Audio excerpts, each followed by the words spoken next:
Selamat pagi, Shalom. Dalam 1 Yohanes 4 ayat 4 dikatakan, kamu berasal dari Allah anak-anakku, dan kamu telah mengalahkan nabi-nabi palsu itu, karena roh yang ada dalam dirimu jauh lebih besar daripada roh yang ada di dunia ini.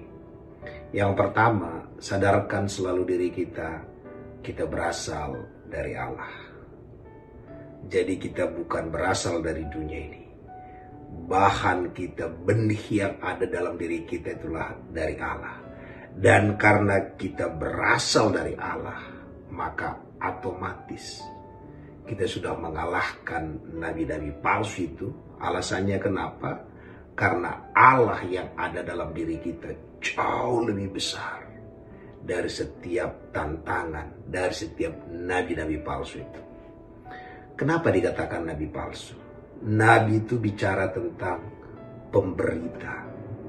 Kita selalu dikalahkan oleh berita-berita menakutkan, berita-berita bohong, berita-berita yang fakta.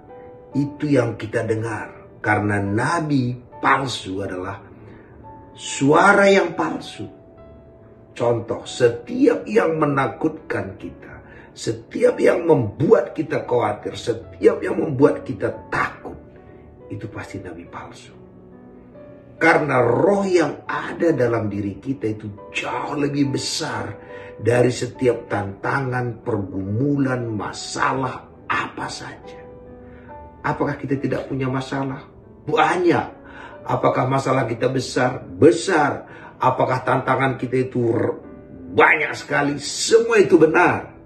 Tetapi roh yang ada dalam diri kita jauh lebih besar daripada semua itu.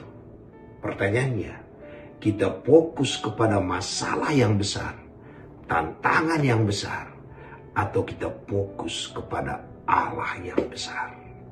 Pagi hari ini, ingatkan dirimu, engkau tidak bisa kalah.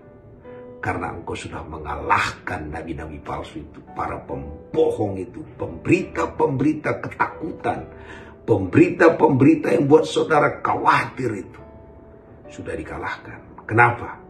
Karena roh yang ada dalam diri kita, yaitu roh Allah sendiri, jauh lebih besar daripada segala-galanya. Dan roh Allah inilah yang menuntun kita, melindungi kita, membawa kita melewati setiap badai. Dan karena kita sudah mengalahkannya, walaupun badai takkan pernah berhenti, kemenangan kita juga takkan pernah berhenti. Karena yang dalam diri kita sudah mengalahkan segala-galanya bagi kita. Terpuji nama Tuhan.